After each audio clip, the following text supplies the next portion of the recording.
iPhone 14 Pro repair process. According to the source, for example, same unit repair for the iPhone XS and subsequent models expected to iPhone 14 series, which came last year.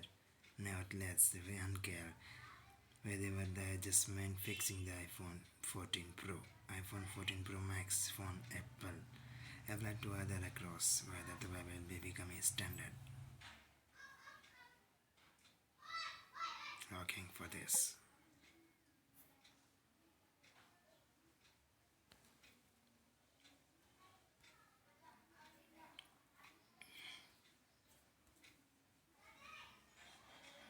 Process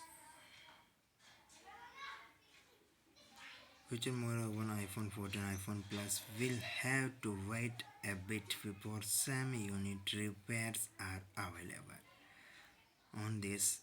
Okay, last year this was rumored that Apple expanded its Face ID repair program to iPhone X.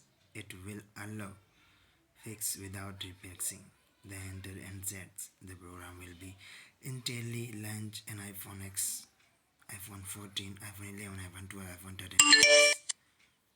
That's it.